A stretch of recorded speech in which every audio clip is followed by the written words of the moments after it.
I'm Nikki Tagg and I'm a senior researcher at Antwerp Zoo Society. I started my job working in Cameroon, where we have a project where we do research on wildlife in the tropical forests. Now I'm based here at the zoo. We do research on chimpanzees and gorillas in the forests in Cameroon, and we look specifically at non-protected forests, and that's really the future for great apes, because most of the remaining wild great apes live in these non-protected forests where human activity is quite intense. So where we do our research on chimps and gorillas, the local people are really quite poor and they rely on wild meat for protein and income. And hunting is increasing because it's becoming increasingly commercialised, and also people are encroaching more into previously isolated forest tracts. Hunting in tropical forests is particularly bad for large-bodied species like the gorilla. It's partly because hunters will target them more because their meat is more valuable, but it's also because they have slow reproductive rates. So even low hunting pressures are really detrimental to a species like the gorilla.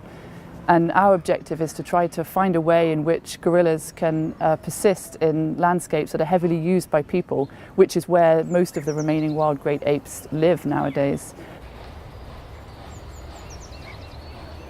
And gorillas in particular are really important in seed dispersal, so they're big fruit eaters. They can swallow big seeds and they pass through the gorilla hole. And also the gorilla can move long distances in a day throughout its large range, and it deposits the seeds far away from the parent tree, where competition for germination and growth is lower.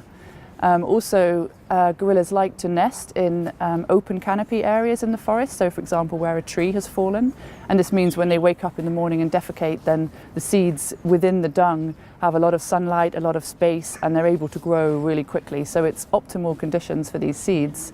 And this is a really important process because it helps the forest to grow and to regenerate and to maintain themselves. Gorillas are classified as endangered, and they are highly threatened by pressures like hunting across their range, and the populations are declining dramatically, so they are at risk of extinction. So gorillas can be considered gardeners of the forest. They're ecological engineers. So if we lose the gorilla, we lose some of its really important seed dispersal services, and that can affect the structure and the function of a forest. And a forest has some really, really important ecological services that it provides for all of us. It's essentially a global sponge for CO2, and it has an important part in the water cycle. So if the forests are not able to provide these ecological services, then it's bad news for all of us.